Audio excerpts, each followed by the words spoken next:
Thank you once again for having me at this session.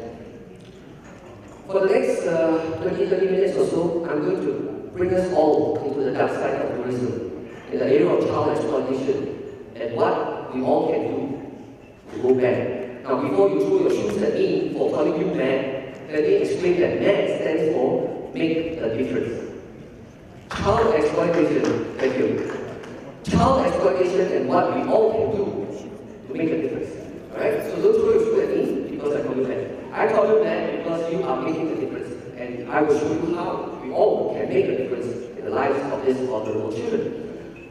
Last year, SCAL has sponsored the tour, which is a child protection organization, especially focusing on child exploitation in the tourism industry. And also, SCAL is a member of, or has been involved with STEP, which is the Sustainable Tourism Eliminating Poverty. So when Nigel asked me to make a presentation on this, I was trying to look for a way to merge these two programs together, and I think this is what I came up with. So sit back and let's see if we can do something together at the end of the session. Now, combating child sex tourism. The commercial sexual exploitation of children in travel and in tourism is a growing problem in destinations all over the world, according to UNICEF. Not an easy thing to hear on a Monday morning, Tuesday morning. It's not an easy thing to talk about in a happy environment such as this, but it is necessary. Exploitation of children grows in Southeast Asia, in the midst of tourism boom. Child sex tourism in Mexico. We are not immune to this. Engaging tourism industry to end child sexual exploitation in Latin America. These issues are real, friends. These issues are real. Just because we don't see doesn't mean that it's not happening. I've been involved in child protection work for 20 years now. I've seen all kinds of unimaginable horrors that children have to go through. It's not a pretty sight. If you've got children, age of 10, like me, I've got 3 kids. My oldest boy is 20, my second boy is 14, and my girl is 10. And when you see a 10-year-old girl, and you think that she has to go through the horrors of being abused by people, 10, 15 at night, you can imagine the pain. So, just now, the host mentioned that I work for ICPF. Actually, ICPF is almost like a style of child protection.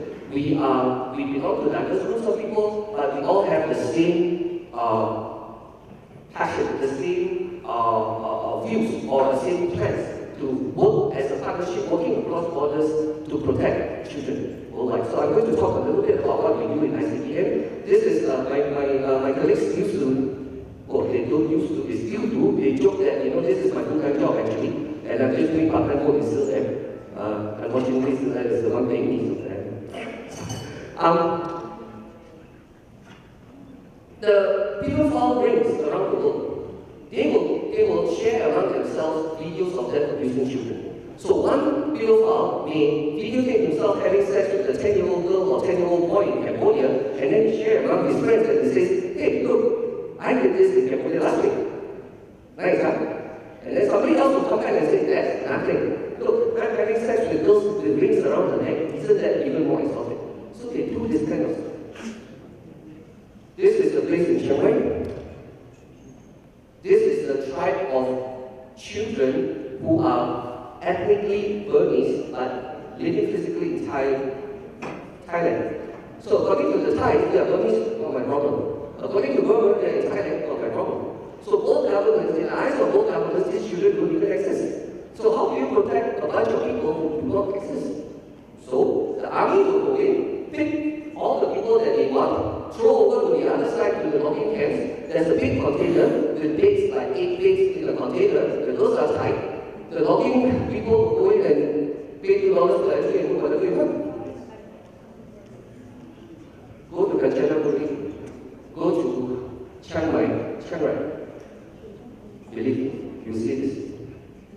So if you forget anything about my presentation, I hope you remember this slide. This is the slide about child protection. And child protection, for those of us who are in this area, we talk about the 3 P's and the 3 R's. The 3P stands for prosecute, prevent, protect. And the 3R stands for rescue, recovery, and reintegrate. Now, prosecute and rescue, you and I can't do unless you and I are in law enforcement.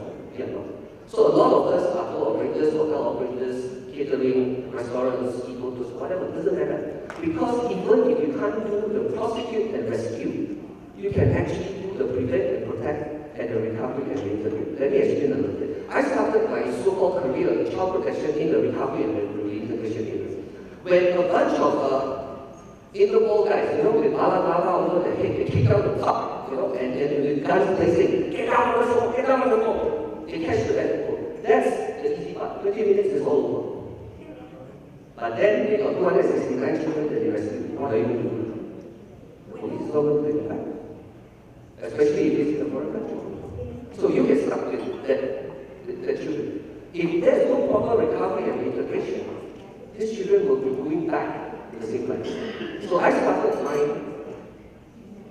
career in child protection with recovery and reintegration. But that is the hard part because these kids have already been so traumatized. No matter how you recover and reintegrate them, that part of their life, the stain is there. It's hard to recover.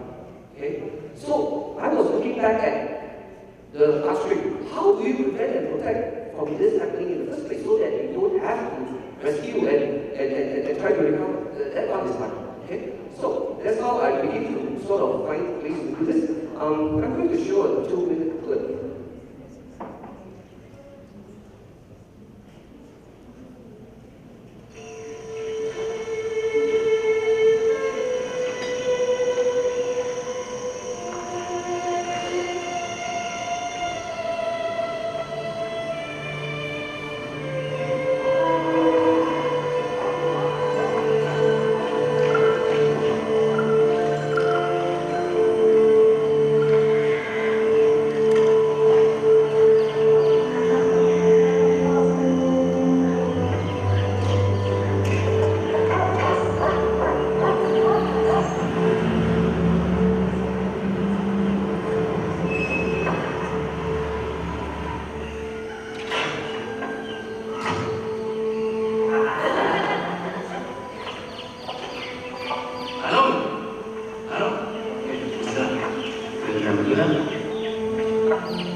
Isang taong saya sa trabaho. Pero anong gagawin ko para sa'yo? Tutulungan kita, man. Yo, para sa'yo. Sige, kunin mo. Yan. Tutulong ko para sa'yo. Kalau dito, ako pumunta dyan. Di ba tama ako?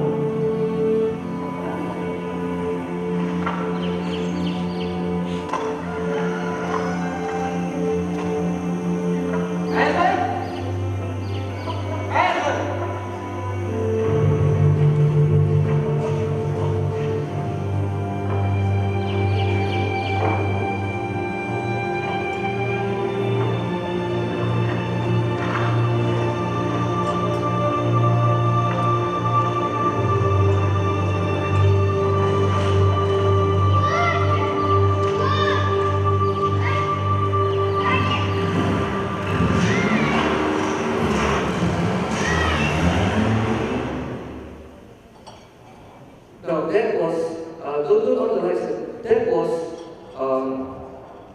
a fictional story. Well, it's not fiction, but it's part of the movie. But this is real.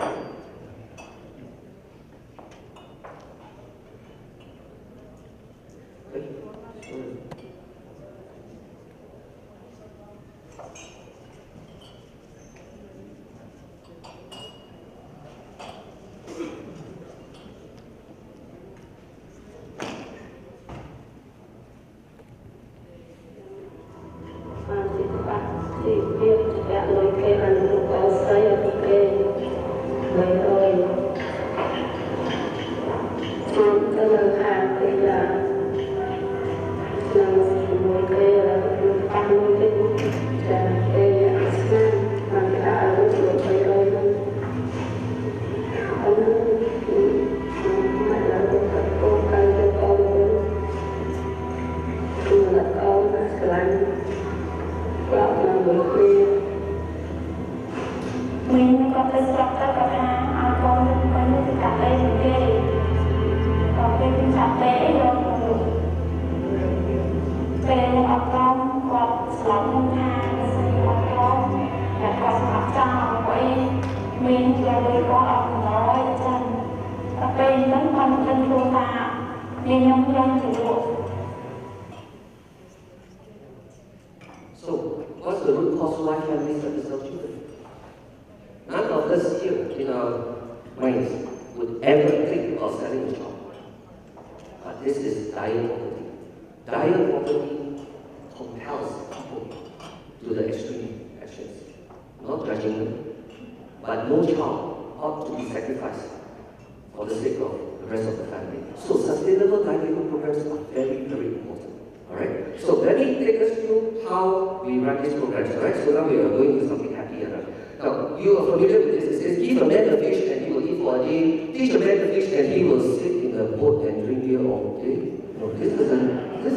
Sorry, wrong one. Give a man a fish and you feed him for a day. Teach a man a fish and you feed him a life. So this is the sustainable livelihood thing. Sorry about this. The wrong thing came out. So I want to introduce the CNS Soap for Hope program. Right? Soap for Hope program talks about saving lives, providing livelihood, and preventing waste. Now, how does this work? Let's look at one hotel room. Alright? Say you have 100 rooms in a hotel. You get 2 bars of soap per room per day. 40 grams for the hand soap and 40 grams for the body soap. Occupancy rate of 70%. Soap change once every 2 days. Per year, 365 days. Anybody has any idea how much this is? This is 4 million grams. 4,000 kilograms. One hotel. Where does this soap go to? Landfill. Alright? So, let me show you what we do. We take the soap from the hotels and we give a livelihood program to somebody in the rubbish dump community. First, we collect the soap from hotels. So we got the hotel and say, please do not throw away your soap, segregate them, give them to me. Then we cut the soap into small cubes. We sanitize it. We sanitize it because people keep asking me how do you ensure that the soap is safe, the soap is hygienic, the soap is clean, and so on and so forth, right? So we work for diversity. Diversity means bleach. We use the diversity bleach to sanitize the soap, and I like to say that if anything can live after a treatment in diversity bleach, it deserves to live. So let it live. And then we will press the soap into a brick, and then we will cut it into regular soap bars, and then we distribute. Let me show you how it works.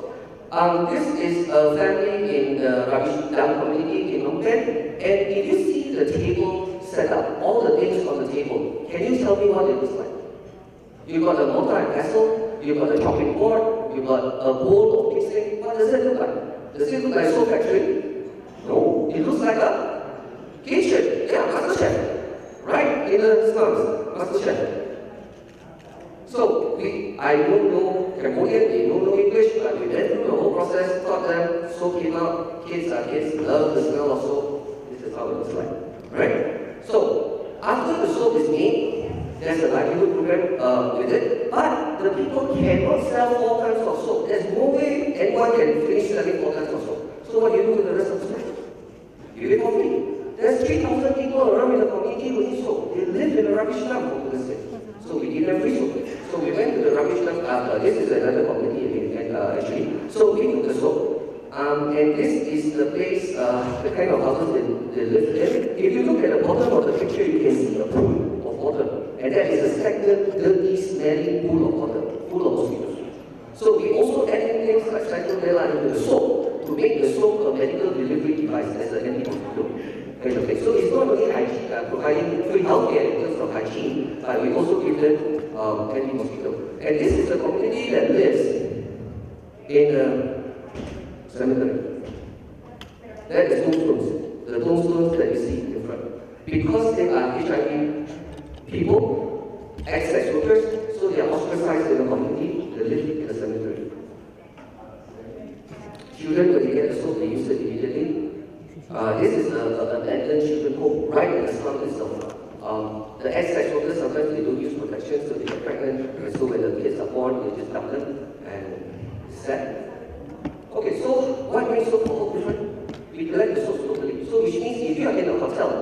and that is nearby area that needs livelihood and hygiene. We do it locally. Reprocessing done locally. Jobs are provided locally, and soaps are delivered locally. So there is very little logistics cost involved in this program, right? I'm going to show you, we went to this place, I went to this place called Caritas Village, which is Typhoon Sendung relocation camp. And you can see the picture. When I first showed this picture to my friends, they were saying, you're doing a cooking demonstration. It's basically this actually. So it's adding new local ingredients into the soap, teaching the local people how to do it, and distribute the soap constantly itself. Now, I wanted to show you this, and the next set of pictures will be this. This was done in this hotel in the basement. Mr. Jose, I can't remember his name, but he is from this hotel, and those on the right side of the picture, they are also from this hotel. We taught them how to do the soap here. This was 2 drums of soap that they collected in 2 weeks, 200 kilograms, and then we converted it into the other side of the picture. So the point of me showing this is to show that this system is so versatile that you can do it in a poor village. You can also do it in the basement of a hotel. You can do it in your backyard of your house. Alright? Later on, do drop by our booth behind booth number 50. We have the whole system set up there. You can take a look. You can try to see for yourself how the soap is being made. And we are happy to take questions. All my team members in this picture will be there behind. So for Hope today, we have started in about a year now, and we have had great successes in 14 countries and 19 cities, more than over 100 hotel partners right now, and NGO partners, number of kilograms or so, and we do collect all these metrics, right? Okay, that is hotels of waste.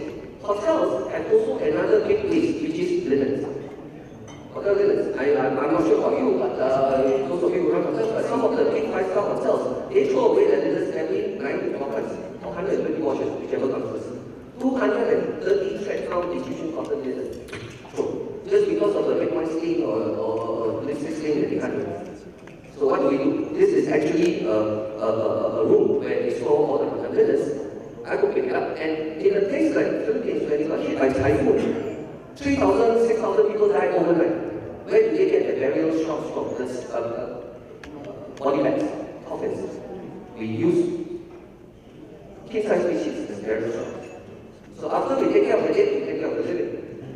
I was there 1.5 years after the typhoon struck, and the people are still in a permanent camping thing. We try to go and we make fun of it, but these people are forced to stay in tents because they lost their homes and they're living with typhoon. And this is how the village now looks like. You can see that there's a drain right in front of the picture. There's an open sewer, common toilet. Everybody in the village uses. This is a tent village in Philippines. So they continue to struggle. So what do? We take the linens, we send it over there, and they queue up to receive it. One king-size HD linen can make 16 children's school uniform. And if they sell the school uniform, they are able to live on one king-size bedsheet for 2 months. This is an African example. We got a bag made from Temperance Palace Hotel. We made these bags. 50,000 of these bags were just ordered by the Department of Tourism South Africa. Very happy to report that. You will see these bags behind the booth as well. Don't take them because those are my samples. You can take pictures, but don't take them home. This is a sleeping bag, and this is one of my favorite products. Sorry for my poor English, but this is one of my favorite products because in Kenya, from Kenya, some places you have the flies that bite them, the children, and lay eggs on them, and then the maggots will start crawling out. So when we give them these sleeping bags, it is thin enough to not make them to make someone else, but thin enough to prevent the flies from biting them. So it's again, what did I do? Those little dolls that you see in school, those little dolls need a base material inside to make the shape. Why are they using expensive material? We can use contact lenses for this. School uniform. This is also one of my favorite projects. You've got children, the school uniform on the children is 230 pesos in Philippines. And a lot of families will live on 400 pesos a month. You cannot afford 230 pesos uniforms. So we use the contact lenses, they need the uniforms and sell it for 30 pesos. So people get a bigger living, children get cheap uniform, everything is good. This is what we call the newspaper bags that hotels give, the one that they put newspaper inside and hang on your door every morning. Why would hotel need to spend so much money buying new stuff all the time? Laundry bags, you can use your own for a little bit of creativity. Bath bag. A towel. You cut the towel vertically into 3 strips, 3 sides. You take 2 of them, put together, you sew it up together, and you get a very highly important mat. This mat is from Ritz-Carlton College. I got all this on this bed behind, so please come and take a look. And place orders if you want to understand. Okay, how much time do I have? Okay, okay, give me 5 more minutes. I want to talk through two more programs that we have. These 2 programs are not so much of livelihood program, but they are quality of life program. Some of you may be familiar with this already. It is Hôtel de Luz, I was told, Water Life program. Okay, cut the long story short. Places like this have no electricity. So during daytime, inside the home is very, very dark. And if you are no electricity and very dark, you do your daily activities, cooking, with your father, everything in the dark. So if you take a hole up on the roof, on the zinc roof, and allow light to come in, because of the property of light is just, it just comes down in one straight line. But if you take a bottle filled with water and stick it up on the hole that you just dug on the roof, the light will hit the water and refract the light and turning the bulb into a giant light bulb. So let me explain how it looks like here. Thank you, sir. Okay, so I go to this kind of places, I don't bring anything except my toolkit, and I will look for zinc piece like this, empty bottles, fine box, and we draw 2 circles like that. And then we cut the inside like this, and we insert the bottle inside and use the zinc sheets to bite the bottle so it grips it very well. Silicone it. And again, the diversity bleach, as I said just now, is to kill germs, and if anything can live, you love, let it live. Then we climb up the roof, install it, and you can see from the top down. Alright? Now this picture doesn't do justice, I want to show you the real thing how it looks like. Bye-bye.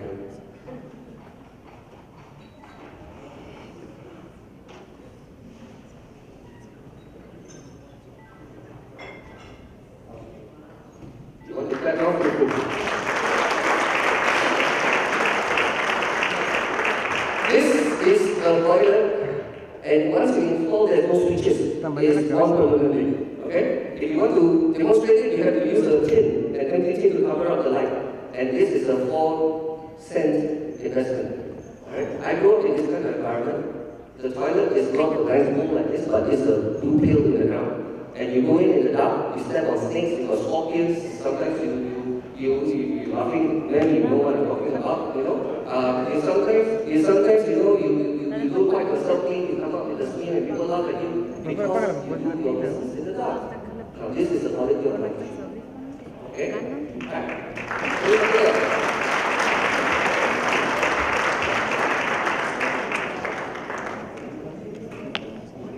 Okay, bear with me 2 more minutes and then done. Okay, hotels have got this kind of bottles placed all the time, right? How many of you don't know what I'm talking about? You know, right? They got lots of this stuff here. I'm not sure what happens to it. Recycling, landfill, but a lot of times it just, in a lot of countries that do not have recycling facilities, landfill, incineration. So I took a bunch of hotel people out, remove the labels, remove the caps, make some adobe cement. Adobe cement is a very special cement. It's 95% iron salt and 5% cement, plus some water, that's it. Like, I think you know that, right?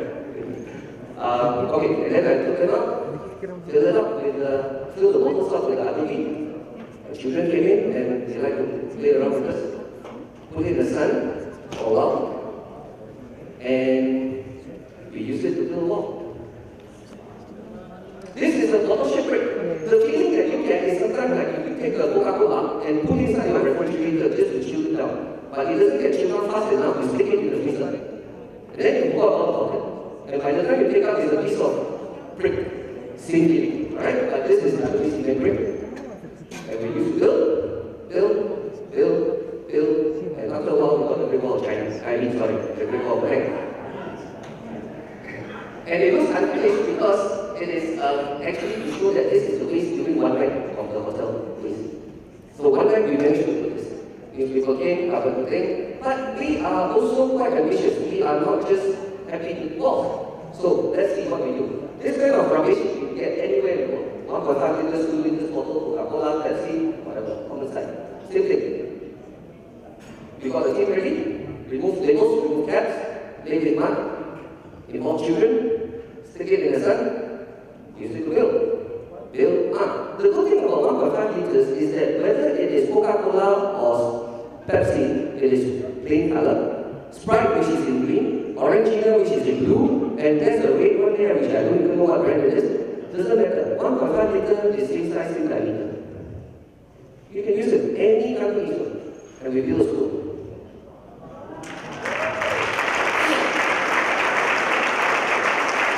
We built an entire school in the Philippines, 2 classrooms, 22,000 bottles. Earthquake, typhoon has come and gone, school is still standing. Okay, if you don't believe me, I'm standing there. I didn't pick this picture up from internet. I was there. You can Google Alumna Model School, Philippines, you can see the same picture. So this is what it means. It's not difficult to do, wherever you are. Alright? Making child better everywhere. 2 years ago in the Star Wars Congress in Seoul, I was given 10 minutes to talk about it. So in 10 minutes, I really can't talk much. So I just went more. But later on, there was a lady, a study called Lupe Castillo. She contacted me and said, I really want to do something. What can I do? A few email exchanges here and there. She raised funds with a group, a small group, and the money went to Cambodia, provided livelihood for a family who now do not need to sell their child to survive. Lupe Castillo, are you here? Lupe, are you here? Lupe, if you are here? Okay. She was here. I saw her 2 days ago. Okay. So I just want to show that you do not need to be a millionaire. You do not need to run a Hyatt or a Hilton. You do not need to quit your job and join an organization that fights children. You can do this wherever you are with whatever resources you need. The stuff that I just showed you just now doesn't take a lot of resources. Doesn't take a lot of. It may take some time, but not a lot much of resources and another thing. So I want to let me close with this quote from this very, very fine gentleman. I know him. He doesn't know me, I know him. I didn't say it, I just say I know him. He doesn't know me. He says that vision without action is just a dream. We are dreaming. Action without vision, we are just wasting time. But if you have the vision, you have the action, you can change the world. So on behalf of the children around the world, and the children that you are going to touch as style and diversity, thank you very much.